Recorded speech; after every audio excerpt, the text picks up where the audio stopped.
Le thème de cette conférence donc, est comment favoriser l'innovation sur les territoires. En fait, je pense que cette question déjà de l'innovation, chacun y met certainement des choses différentes. Ça sera intéressant de voir ce que les intervenants identifient comme étant l'innovation. Je pense aussi que la question de l'innovation est très liée à des interrogations qu'on a depuis un certain temps sur la nature de la croissance économique. Et derrière la croissance économique, je pense que ce qui interroge beaucoup les économistes, c'est la question des gains de productivité. Comment on fait des gains de productivité, puisque si on doit améliorer le bien-être dans un monde de ressources rares, il semble que ce soit la voie nécessaire. Et là, c'est amusant parce qu'il y a 3 domaines en économie qui se rejoignent sur ces questions. 3 domaines où il y a des débats assez féroces entre les économistes, et on va en avoir un aujourd'hui.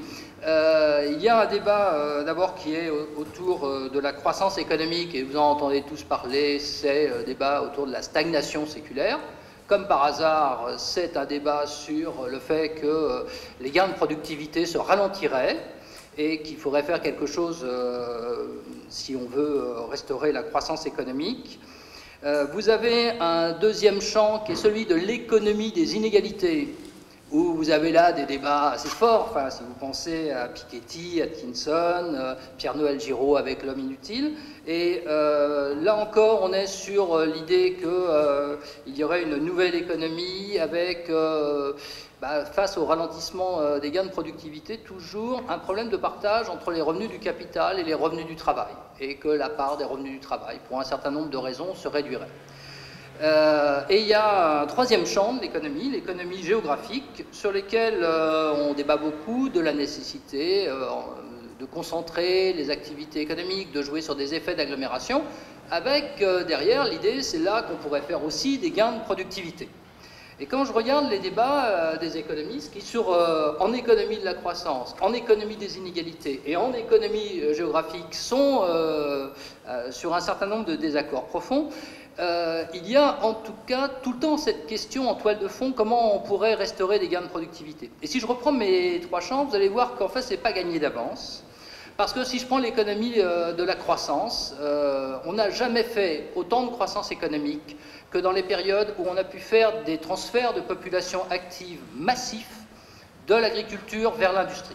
Et la Chine en est un bon exemple. Et quand on s'étonne un peu du ralentissement de la croissance économique en Chine, on devrait quand même regarder ce premier facteur-là, qui est que quand vous faites des transferts massifs de population active du secteur primaire vers le secteur secondaire, vous faites des gains de productivité assez extraordinaires. Et la France a fait aussi ses 30 glorieuses en transférant assez tardivement sa population active de l'agriculture vers l'industrie, avec les politiques de remembrement des terres. Donc, sauf à ce qu'on ait un grand transfert de population active du tertiaire vers un quaternaire non identifié, peut-être allié avec l'innovation, ce sera difficile de trouver cette solution-là.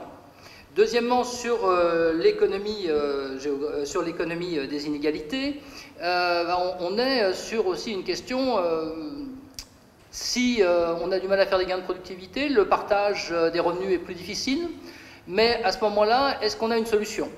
Alors vous en avez une, par exemple, qui est avancée par Philippe Aghion, qui est, oui, peut-être que le partage est inégalitaire, mais si l'innovation profite aux 1% les plus riches, et que les 99% restants ne s'appauvrissent pas, c'est une inégalité qui serait supportable. Et si en plus, les 99% bénéficient d'une mobilité sociale plus forte grâce à l'innovation qui crée des nouveaux emplois, etc., eh bien, à ce moment-là, on aurait certainement une voie où on pourrait, en tout cas, avoir peut-être une solution où cette société ferait de la croissance, de l'inégalité, avec de la mobilité, qui rendrait la situation plus acceptable. Et si je prends l'économie géographique, la troisième dimension de l'économie qui m'intéresse, on est sur cette question, est-ce que si on concentre les activités, si on a une dynamique de métropolisation, est-ce que l'on va arriver par cette voie-là, ici encore une fois, à créer ces fameux gains de productivité, à faire augmenter les revenus, et donc à retrouver aussi le chemin de la croissance. Et quand je regardais ça, je me disais que dans les 3, moi je retrouve quelque chose qui n'est pas tellement présent comme concept, qui est celui de la mobilité. Puisqu'en fait, les théories de la croissance disaient qu'il fallait qu'il y ait de la mobilité intersectorielle, que Philippe Aghion nous dit les inégalités, c'est pas trop méchant s'il y a beaucoup de mobilité sociale, et que du côté de l'économie géographique, la question c'est que tout est sur la localisation, et que pour embêter un peu mes intervenants, j'avais envie, moi, de leur demander si en même temps, il n'y avait pas aussi là une grande réflexion sur la mobilité. Et après tout, il n'y a pas plus naturel que la mobilité géographique. C'est peut-être même plus facile que la mobilité sectorielle ou la mobilité sociale. Donc, je pense que sur les trois, il y aura peut-être cette question en toile de fond.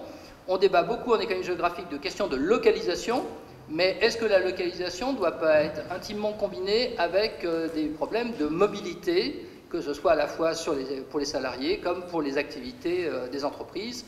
Je pense que là, on est aussi dans des logiques un peu schumpeteriennes, par exemple. Donc, pour commencer, je vais donner la parole à Thierry, qui va nous parler un peu des processus d'innovation et d'un certain nombre de relations qu'on peut faire apparaître, en tout cas, entre la concentration géographique et l'innovation. Très bien. Bonjour à tous et bienvenue dans cette salle. Donc, je suis très heureux d'intervenir le premier sur ces questions. Mes petits camarades auront tout le loisir ensemble d'ouvrir la boîte noire de l'innovation.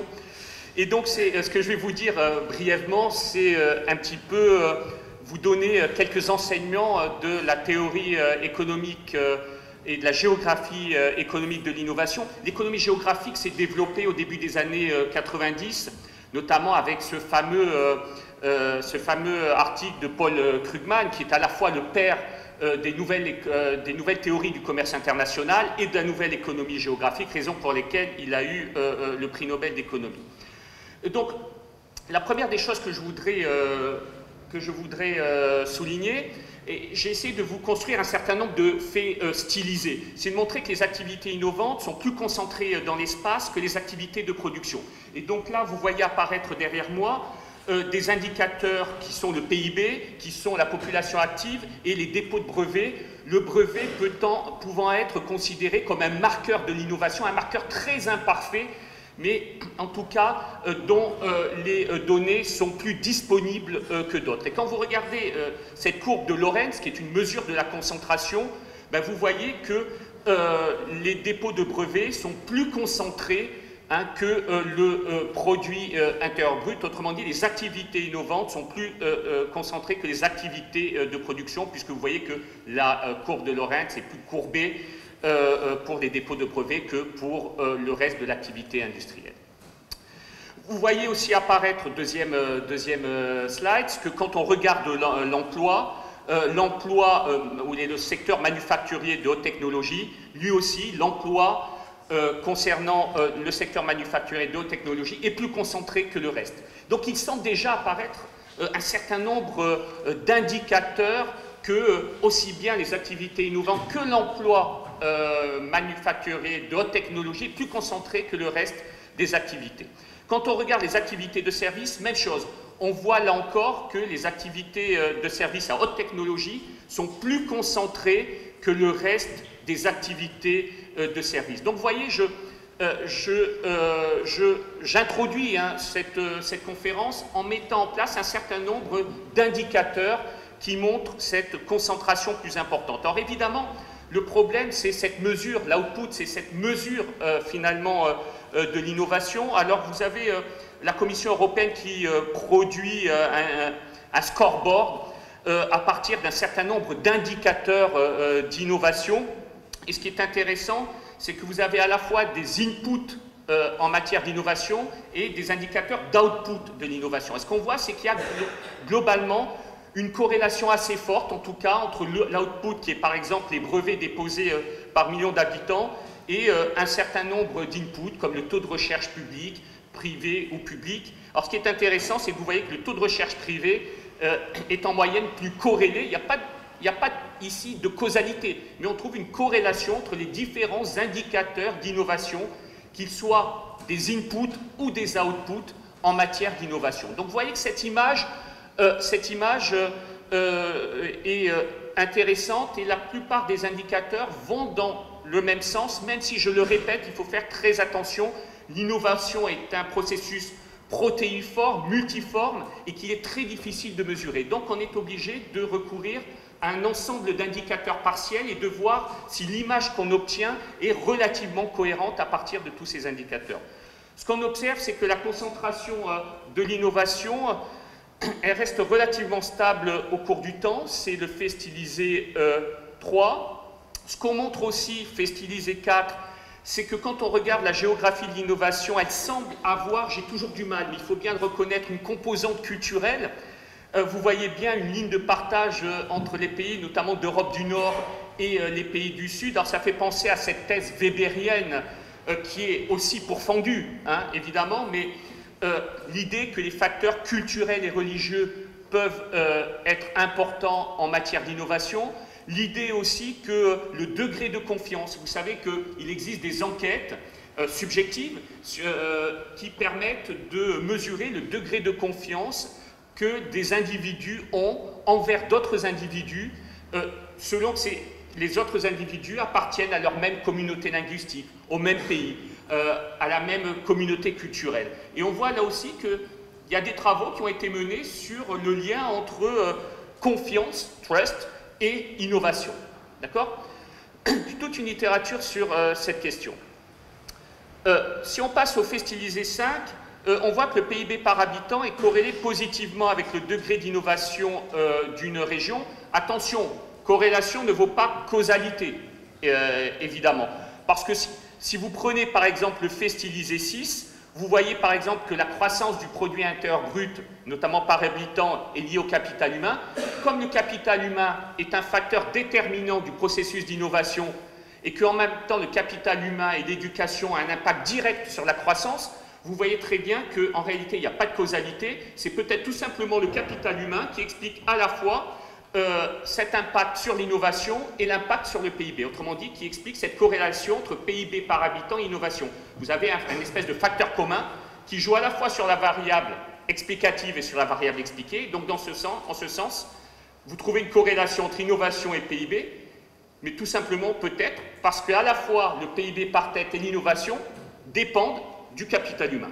D'accord? Donc, il faut faire très attention à cette notion de corrélation. Beaucoup mélange un petit peu corrélation et causalité, donc je ne veux pas aller plus loin là-dessus.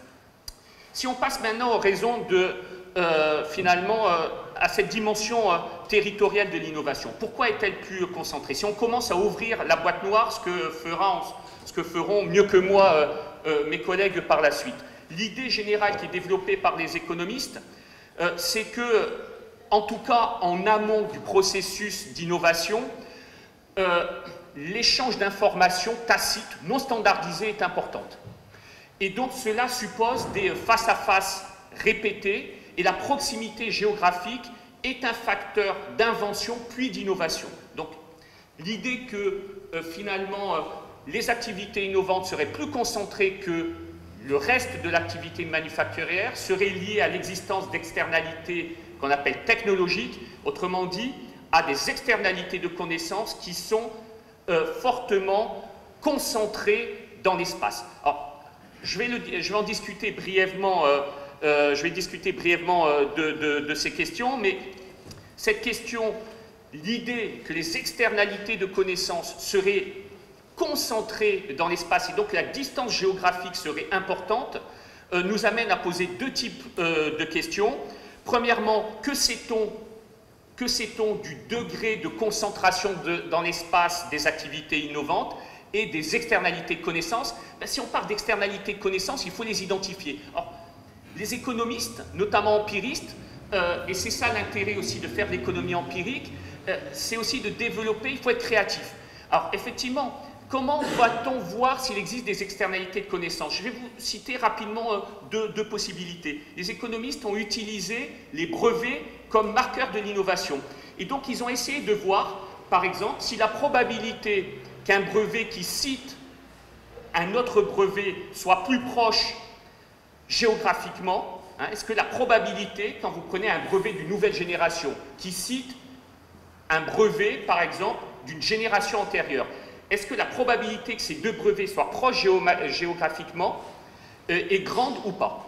Et ce qu'on observe, effectivement, c'est finalement une proximité entre les brevets qui citent et les brevets qui sont cités. Alors, sur le plan technique, on peut revenir, il y a des questions qui se posent dans ce type d'études, mais j'essaie juste de vous montrer qu'on peut être créatif. Donc on utilise le brevet comme marqueur d'innovation. J'ai un brevet qui cite, j'ai un brevet qui est cité, quelle est la probabilité qu'ils soient proches l'un de l'autre? On peut aussi estimer ce qu'on appelle des fonctions de production de connaissances. Autrement dit, imaginons que le brevet soit un bon marqueur de l'innovation. Je vous ai dit que ça n'est pas le cas, mais en tout cas, c'est le moins mauvais quand on mène des études empiriques. La question qui se pose, c'est est-ce que l'innovation dans une région, dans un département, parce que finalement, on travaille surtout au niveau des départements dans les études empiriques en France, aux États-Unis, on travaille sur les aires métropolitaines, est-ce que la production d'innovation dans un département en France dépend de la recherche-développement public et privé qui sont réalisés dans ce département? Et est-ce que cette innovation dépend aussi de la recherche et développement qui est développée dans d'autres départements? D'accord? Et ce qu'on observe, c'est que vraiment, à partir du moment où vous dépassez la frontière d'un département français, la recherche et développement public et privé qui est réalisée dans un autre département a un impact qui devient très faible sur le degré d'innovation d'un département donné. Okay? Donc vous voyez, on essaie d'estimer la recherche et développement, l'innovation dans un département à partir de la recherche et développement public et privé dans ce département et dans des départements limitrophes. Le fait de traverser une frontière, j'allais dire, déjà réduit l'impact de la recherche et développement produite à l'extérieur de ce département. Donc vous voyez, sur des zones géographiques relativement faibles. Alors ce qu'on montre en France, c'est que les dépenses de recherche et développement ont évidemment un impact important sur la capacité d'innovation, mais la recherche et développement privé a plus d'impact que la recherche et développement public, par exemple. Donc on pourra revenir sur un certain nombre de résultats que l'on a pu obtenir. Alors très rapidement, je voudrais dire deux choses aussi sur la proximité géographique et les réseaux de recherche aussi. La question qui se pose, c'est est-ce que finalement, quand on dit que la distance géographique, la proximité géographique est importante, est-ce qu'on ne capte pas finalement l'idée que les réseaux de recherche se font sur une base géographique limitée, que ce qui est important, c'est plus les interactions sociales entre chercheurs et inventeurs que la proximité géographique. Et je vous cite un article qui est très intéressant, qui avait été fait, qui avait utilisé les projets de recherche qui étaient soumis au 6e programme de l'Union européenne sur les nanotechnologies. Et ce qu'on avait vu, c'est que quand on regardait les entreprises qui soumettaient des projets de recherche, les entreprises qui pouvaient travailler au niveau européen, la distance géographique et la proximité géographique, finalement, comptaient assez peu. D'accord? Et donc, c'était les réseaux, c'était les réseaux d'entreprises qui étaient importants, réseaux qui dépassaient les frontières. Autrement dit, quand on commence à dépasser les frontières nationales, la géographie, finalement, perd de son importance. Les réseaux sociaux de chercheurs deviennent plus importants. Par contre, quand on limite l'échantillon uniquement aux entreprises françaises, là, on voit que les entreprises qui ont candidaté à ces programmes européens, parce que ce sont des consortiums d'entreprises, sont très proches géographiquement. D'accord? Alors, quels enseignements peut-on tirer des développements précédents en matière d'action publique? Très rapidement, je vais m'arrêter vraiment sur deux points. C'est que si les activités innovantes sont plus polarisées, plus concentrées que le reste de l'économie, et si l'innovation est un facteur de la croissance, ça reviendrait à dire que si on veut faire de la croissance, il faut faire l'innovation, mais comme l'innovation est plus concentrée géographiquement, ça veut dire qu'il faut accepter des inégalités régionales. C'est-à-dire que si on prend au pied de la lettre le message, c'est de dire si on veut faire de la croissance, alors il faut accepter des inégalités régionales parce que les activités d'innovation sont plus concentrées que le reste de l'économie. D'accord? Donc ça, ceci évidemment pose tout un problème en matière de politique d'aménagement du territoire et autres. Deuxième chose, c'est que s'il y a une dimension territoriale marquée par l'innovation, ceci peut conduire à des effets de concurrence entre régions. Et si vous avez des régions qui ne partent pas avec du même point de départ, on peut avoir des effets finalement d'accumulation d'inégalités régionales. Ça, c'est un problème qui se pose. Enfin, et je m'arrêterai là-dessus, le point qui est important, c'est que l'innovation, c'est de la recherche et développement, mais c'est aussi construire une capacité d'absorption pour une région, comme c'est le cas pour une firme. C'est-à-dire qu'il faut s'approprier l'innovation par du capital humain ou autre. Voilà, j'étais un peu long, je suis vraiment désolé, j'ai essayé d'aller le plus vite possible. Donc les activités innovantes sont plus concentrées que le reste. Je vous ai dit qu'il existait ce qu'on appelle des externalités de connaissances, mais pour le moment, les économistes arrivent assez peu à rentrer dans cette boîte noire qui est la proximité territoriale liée à l'innovation. Et là-dessus, je suis sûr que mes collègues auront plus à dire que moi. Je vous remercie.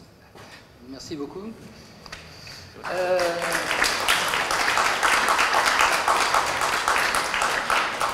Je pense qu'on va proposer maintenant à Olivier Bouba-Olga de réagir avec un regard de celui de l'économie géographique, peut-être plus spécifique, et de nous dire un peu qu'est-ce qui fait l'attractivité des territoires. Est-ce que vraiment on a ces effets de métropolisation qui sont déterminants?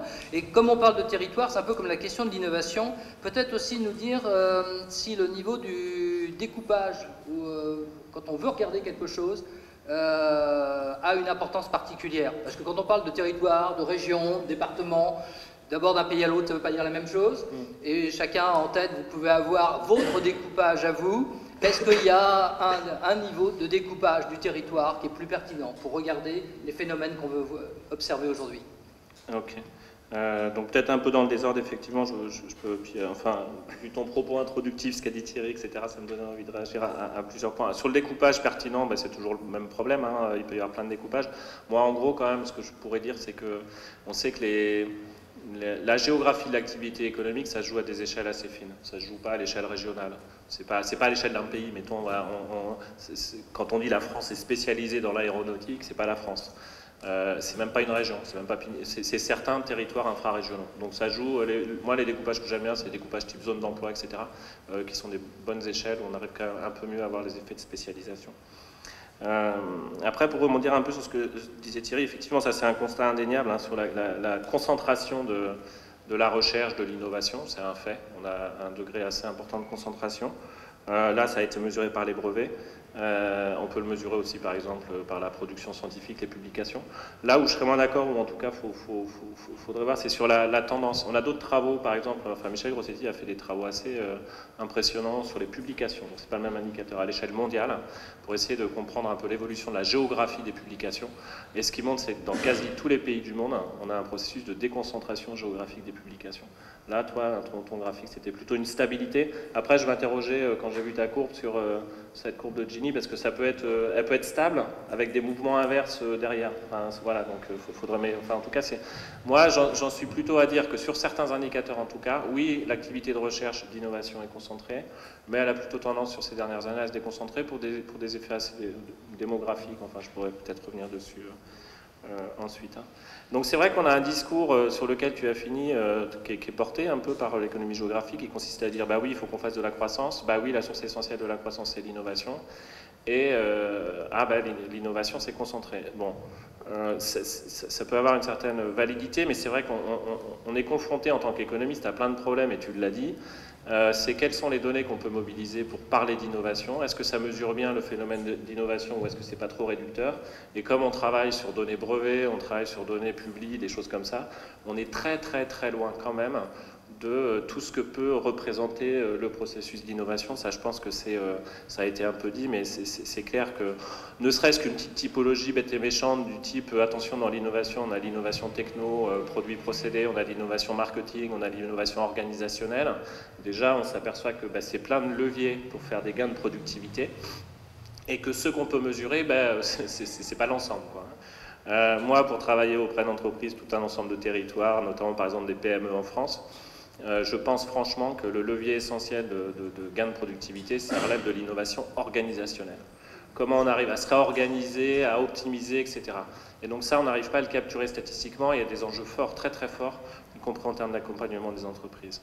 Il y a ce point-là. On pourrait rajouter des choses qu'on qualifie d'innovation sociale aussi. Il y a des coûts à jouer sur certains territoires. Ou d'innovation territoriale. Je ne sais pas, par exemple, moi je trouve que, alors c'est pas forcément totalement une problématique création de richesse, encore que, des innovations du type développement de groupements d'employeurs sur une base territoriale pour favoriser l'emploi par des entreprises de ressources humaines et donc arriver à capter de nouveaux marchés, etc., c'est aussi une source très très importante d'innovation qu'il faut valoriser. Par rapport à la littérature sur l'innovation aussi, sur la géographie de l'innovation, je pense qu'il y aurait des choses à regarder. Alors, ce que commence à regarder un chercheur comme Richard Shermur au Canada, c'est la déconnexion possible entre les lieux d'innovation et le lieu de création de richesse. C'est pas parce qu'on développe une innovation à tel endroit qu'on va la valoriser, qu'on va développer de l'activité et de l'emploi au même endroit. Moi, j'ai des exemples en tête de boîtes très innovantes sur Angoulême, autour de l'image. C'est là que ça a été développé, l'innovation. Mais pour se rapprocher de financeurs, pour arriver à recruter des personnes, etc., ils ont développé finalement la fabrication, etc., sur Paris, par exemple. Donc on a ces effets de déconnexion. Alors ça, je trouve que ça peut interroger aussi la puissance publique, parce qu'on est justement très dans ce schéma-là. Il faut qu'on innove chez nous, il faut mettre le paquet sur l'innovation, comme ça on va créer des richesses et de l'emploi. Ben, des fois, c'est pas le cas. Des fois, c'est pas le cas. Hein, donc c'est plus des éléments de réflexion. Hein, Excuse-moi, y compris pour des raisons d'optimisation fiscale entre groupes qui vont transférer les droits de propriété intellectuelle d'un endroit à un autre. Ensuite, un autre point sur le lien innovation-croissance. Moi, je suis assez convaincu que ce qu'on occulte un peu trop, c'est que finalement, si on veut créer de l'emploi et de la richesse, peut-être que ce qui est encore plus important que l'innovation, c'est la diffusion des innovations. Et que c'est ça qui peut-être va créer le plus. Donc il y a aussi ce deuxième élément, ce deuxième élément qui me semble tout à fait important. Après, ça a été évoqué un peu par Pascal en introduction, donc c'est sur ce discours-là de l'économie géographique. Donc il faut faire de la croissance, il faut innover, donc il faut concentrer et mettre le paquet sur quelques territoires. Donc c'est vrai que moi, c'est des choses que je conteste plus du point de vue empirique, en me disant attention, ça ne marche pas bien sur tout un ensemble de variables. Hein. Si on essaie de faire des corrélations entre le taux de croissance de l'emploi des territoires et leur taille, en fait c'est mal corrélé. Enfin, on a une diversité d'évolution, c'est vraiment plus compliqué que ça. Mais je pense que, puis c'est pour rebondir sur ce que disait Pascal Lemaitre, en plus ça pose un problème quand même, me semble-t-il, si on met le paquet sur la concentration, c'est que les espaces les plus concentrés sont aussi les espaces socialement les plus inégalitaires. Donc il faudrait gérer les deux en même temps, et c'est pas simple. Mais surtout, effectivement, un des reproches que je ferais à l'économie géographique de manière générale, c'est effectivement qu'on est sur des modèles de choix de localisation. Et donc l'idée c'est, bah oui, un ménage, il doit choisir une localité, il doit optimiser, etc., une entreprise idem. Or, quand on regarde, en tout cas dans un pays comme la France, c'est assez vrai en Europe, mais c'est très vrai en France, la mobilité est assez faible. La mobilité des personnes est faible, on le sait. Les gens peuvent, quand ils déménagent, c'est d'une commune à l'autre. Les déménagements, les changements de région sont assez peu nombreux, etc. Donc, sur les entreprises, idem. On est un peu trop obnubilé par les discours sur l'attractivité. On va faire se développer les territoires en attirant des entreprises de l'extérieur, etc. Bon, ça existe, ça pèse beaucoup moins que ce qu'on imagine.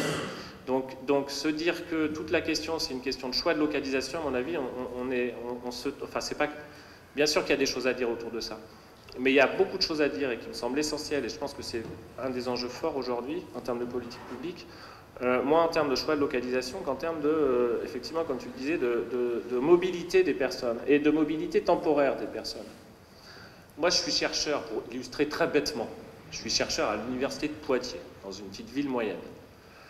Est-ce que je vais être plus efficace comme chercheur si je vais me localiser dans un laboratoire sur Paris? Est-ce que ça m'empêche d'échanger, même des choses tacites, comme dit du tacitness? Non. En fait, ça aussi, il y aurait des millions de choses, je trouve, à dire sur cette question du tacitness, du face-à-face nécessaire pour échanger des connaissances tacites, parce que c'est un concept qui est né de l'économie évolutionniste, qui n'a pas de dimension géographique au départ, qui dit, bah oui, effectivement, pour partager des choses, il faut qu'on ait partagé une expérience commune. C'est ça qu'elle nous dit, la théorie évolutionniste.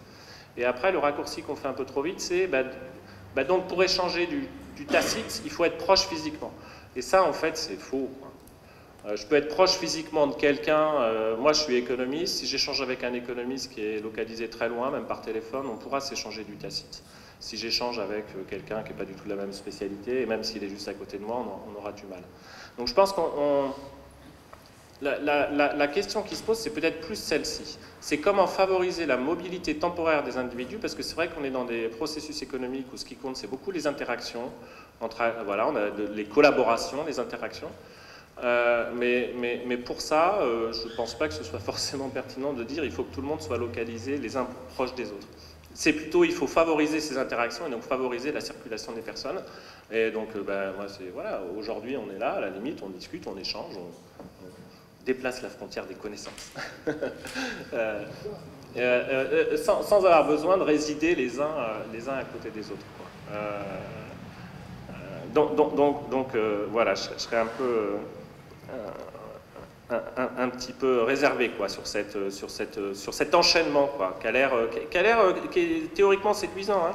Concentrons, on créera plus de croissance, on va plus innover. Je pense qu'il y a quand même beaucoup d'éléments qui permettent de déconstruire un peu. Et puis voilà, donc puisque la question de départ c'est que faut-il faire pour favoriser l'innovation sur les territoires, moi j'ai envie de dire il faut arriver à identifier et soutenir tous les projets innovants, quels qu'ils soient, donc, quels que soient les domaines. Alors c'est pas si simple que ça bien sûr, hein, et puis l'argent public est limité. Sans trop à la fois se dire ah ben c'est plutôt sur tel type de territoire qu'on va innover, donc il faut soutenir tel type de territoire, sans trop non plus, parce que c'est un autre biais je pense quand même qu'on a eu trop longtemps dans les politiques d'innovation, sans trop non plus se dire par exemple ah ben l'innovation c'est dans les secteurs de haute technologie, donc c'est ceux-là qu'il faut soutenir. Parce qu'on se rend compte pareil, ça va pas. Parce que de l'innovation, les secteurs, c'est des entités trop grosses. Et on peut avoir de la très haute technologie sur des segments très fins. L'exemple qu'on prend souvent, c'est dans le textile habillement, qui est un secteur de basse technologie, il y a des coûts à jouer dans tout ce qu'on appelle les textiles techniques. Bon, bah, ce qu'il faut soutenir, c'est aussi ça. Et donc, voilà, je pense qu'il faut éviter de trop focaliser soit sur certains territoires, soit sur certains secteurs. Regarder un petit peu quand même ce qu'il y a d'un peu spécifique sur les territoires et de soutenir les projets qui sont en phase aussi avec les spécificités des territoires. Et là, enfin, je n'ai pas le temps de développer, mais on a des millions d'exemples vraiment très intéressants d'innovation assez, voilà. Et souvent, en fait, ce qu'on observe, c'est que sur les territoires, en fait, c'est ça qui marche bien. C'est quand on a des compétences un peu pointues, un peu sophistiquées, et puis en fonction des opportunités, les gens arrivent à les recombiner, les remobiliser, évoluer, innover et conquérir de nouveaux marchés. Et tout ça, ça me semble être des initiatives à soutenir. Voilà, peut-être j'arrête là. Oui, je trouve ça assez passionnant parce que le spécialiste de l'économie géographique, on peut dire qu'il représenterait un peu comme une des grandes dimensions de l'économie quand il a fallu s'interroger sur les questions d'hétérogénéité. L'économie raisonnait en dehors de l'espace, il n'y avait pas d'hétérogénéité, et revient finalement sur une question qui est, il faut quand même que les facteurs de production circulent. Et c'était vraiment la problématique de départ de l'économie, c'était faire qu'il y ait la circulation des facteurs de production, sauf peut-être qu'il faut le faire plus intelligemment, c'est-à-dire que la circulation des facteurs de production, c'est peut-être pas une entreprise n'est pas performante, on ferme l'entreprise, on va réallouer le capital, on va licencier les travailleurs.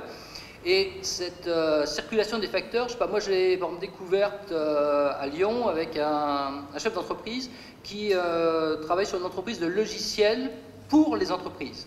Et donc chaque entreprise a des besoins très spécifiques de logiciels. Il dit si je devais embaucher des salariés pour faire un logiciel, je serais obligé de les licencier quand on a fini de concevoir le logiciel, parce que sur l'autre logiciel, j'ai besoin d'autres compétences. On appelle ça maintenant les entreprises plateformes.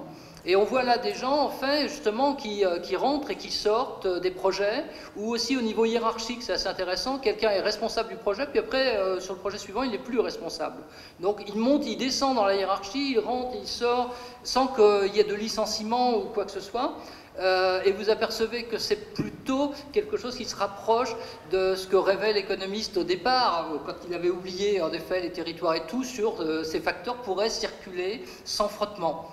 C'est assez compliqué, et je me dis qu'avec tout ça, celui qui va devoir nous parler maintenant de qu'est-ce que peuvent faire les politiques publiques pour que tout ça fonctionne le mieux possible, ça va être compliqué. Et je me disais, il y a quand même beaucoup d'idées là qui sont jetées sur la place publique.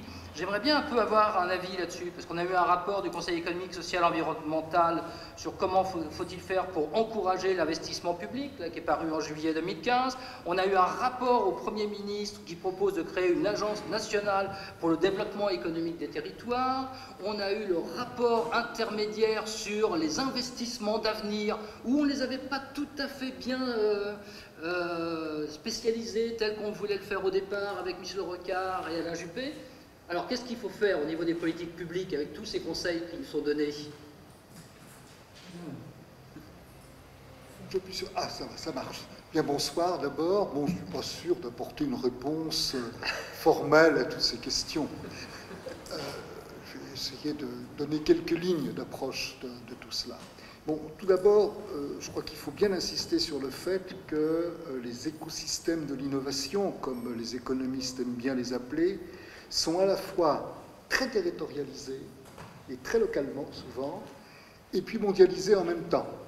Ce qui fait que les politiques publiques ont de la difficulté à s'y retrouver. Le responsable public local a des leviers d'action sur son territoire. Au-dessus, est-ce que c'est national, est-ce que c'est européen?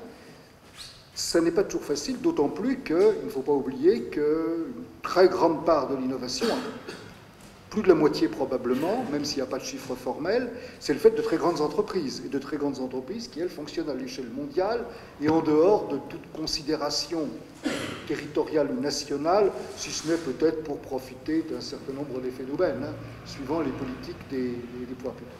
Alors les instruments d'action dont disposent les responsables publics sont nombreux et complexes. Simplement, si je voulais en faire la liste, ça me prendrait une bonne demi-journée. Hein. Il y en a facilement 100 à 150 catégories de leviers d'action. Et là-dedans, bien sûr, le politique, l'économiste aussi d'ailleurs, ne s'y retrouve pas toujours.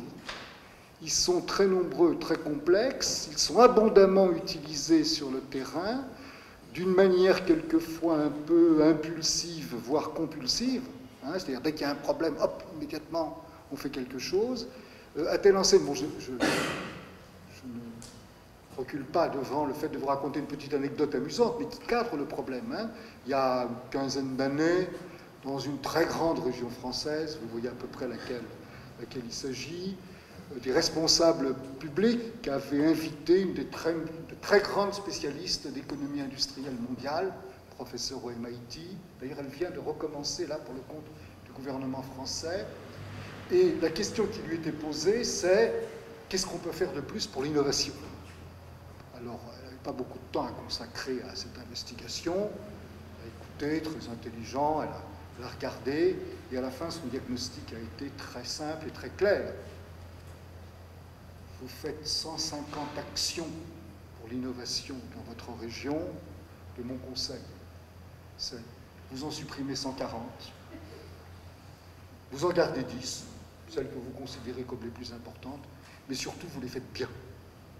C'est-à-dire vous arrêtez de saupoudrer l'action publique dans tous les sens au fur et à mesure des questions d'actualité. Et c'est un peu le problème.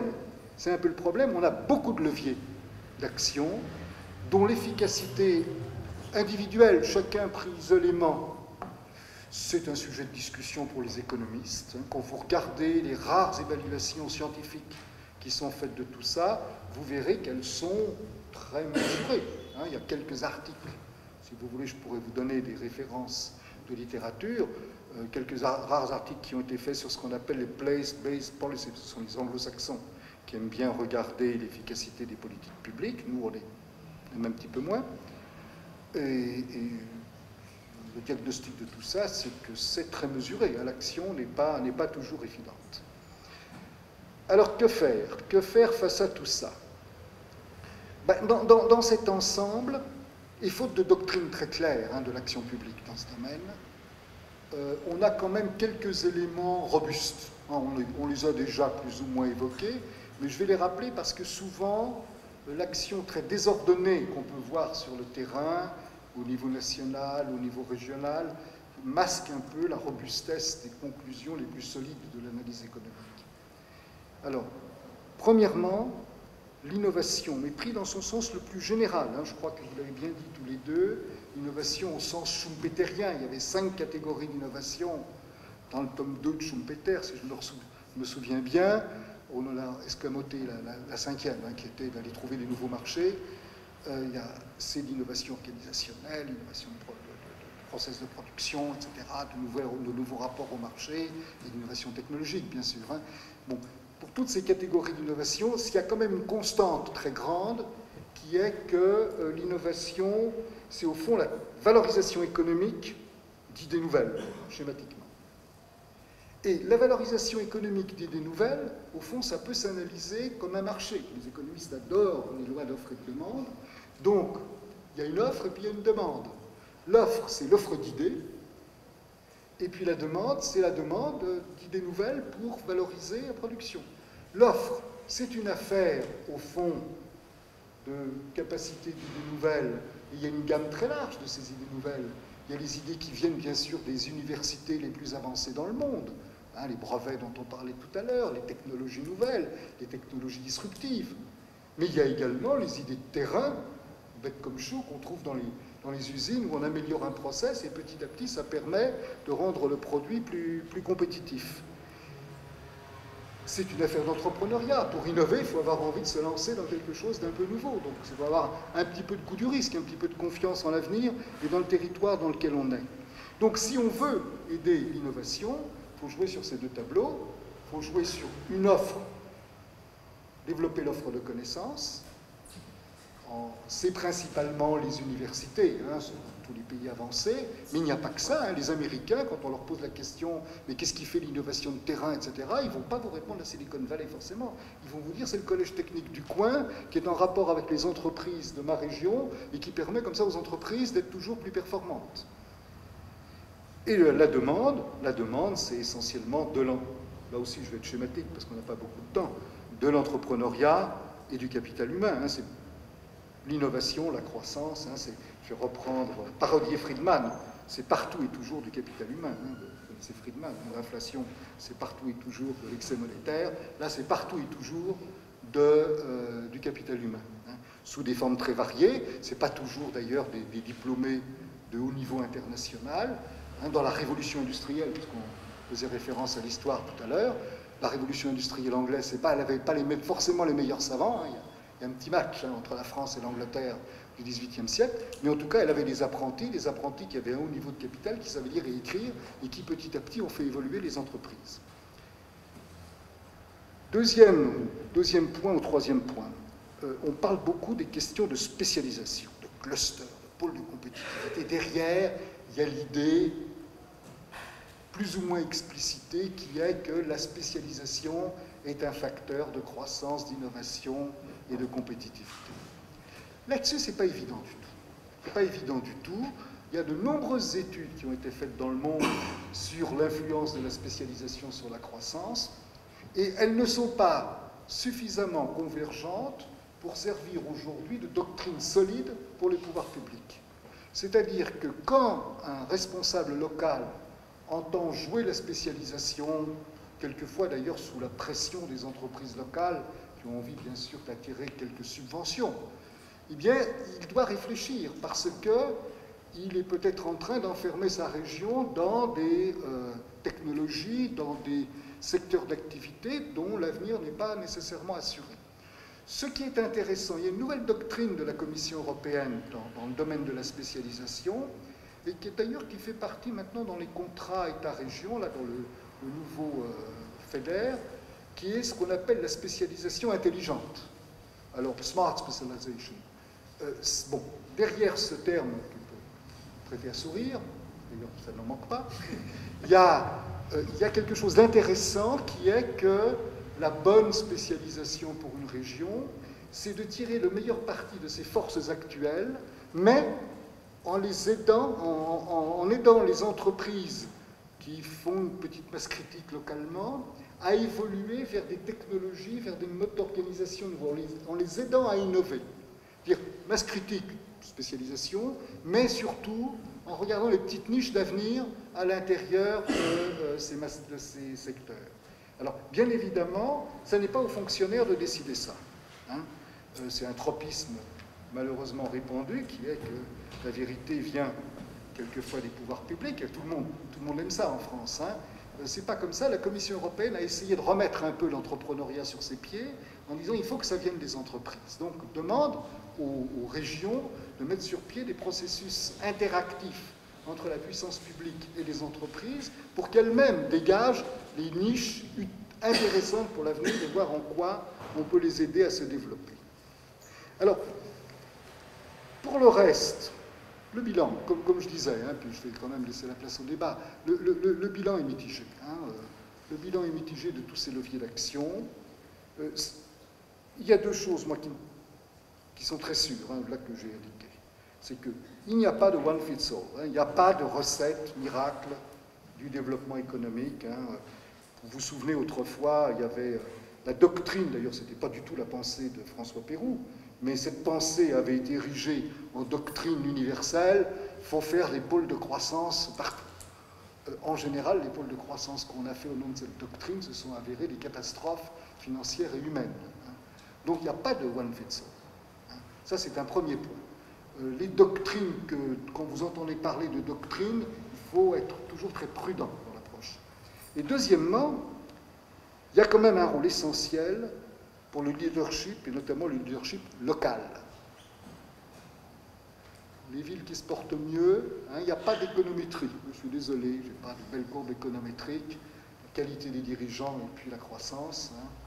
Et puis surtout la qualité des dirigeants dans un système démocratique, ça change tous les 10 ans. Or, la croissance, c'est une affaire de plusieurs décennies. Donc, on ne peut pas le mesurer facilement. Mais c'est quand même assez certain.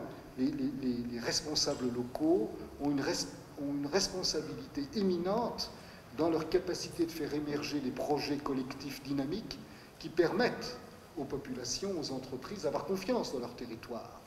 Et il y a des petits territoires en France, heureusement nombreux d'ailleurs, dans lesquels ça marche très bien.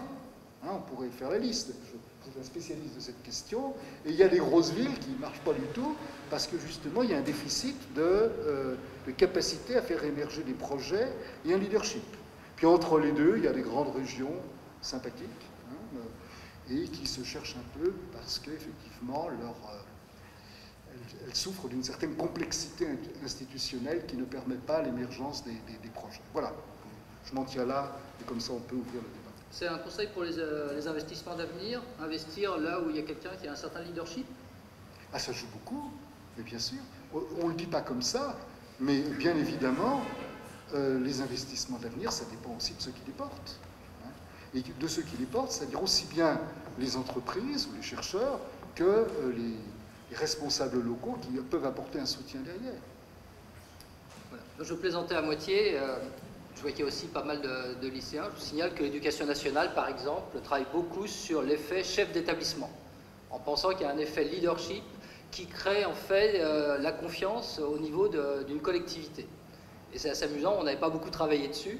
Et on est en train de parler presque de la même chose là sur les politiques publiques.